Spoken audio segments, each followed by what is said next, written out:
যারা ষড়যন্ত্র করছে বাংলাদেশে, আমরা বুঝতে পারছি গত 4 মাস এদেশে একটি নিরপেক্ষ এবং অন্তর্বর্তীকালীন সরকার আছে। তারা মনে করছে তারা দুর্বল, কিন্তু এদেশের মানুষ কিন্তু সকলে তাদেরকে সমর্থন করেছে। আমাদের মতো সর্ববৃহৎ জনপ্রিয় দল এই সরকারকে সমর্থন করেছে। এই জন্য যে এই আন্দোলনে যে মেসেজ বা যে তারা ওয়াদা করেছে যে জনগণের অধিকার ফেরত দেবে, স্বাধীনতা সার্বভৌমত্বকে শক্তিশালী করবে, আরও যেগুলো দিয়েছে, আমরা চাই এগুলো তারা বাস্তবায়ন করবে। সংস্কারের কথা বলছে, সংস্কার হবে, কিন্তু কোনো সংস্কারে কিন্তু একটি সরকার বলতে পারে না যে অমুক দিন তারিখের মধ্যে আমরা এই সংস্কার শেষ করব।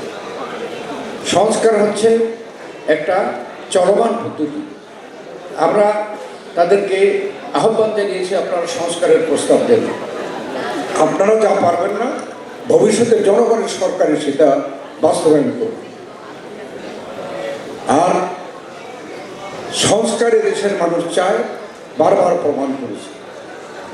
এবং আমরা চাই যে সংস্কারের কথা বলে যদি নির্বাচনটাকে বিলম্ব করা হয়, তাহলে এই সরকারের জন্য খারাপ খবর বয়ে আনবে, এদেশের জনগণ ক্ষতিগ্রস্ত হবে। অতএব সংস্কার শুরু করেন, আমরাও সমর্থন করব, কিন্তু সর্বাধিক গুরুত্ব দিতে হবে নির্বাচনের রোডম্যাপ দেন। জনগণ যখন রোডম্যাপ দেখবে তখন জনগণ নির্বাচনমুখী হয়ে যাবে।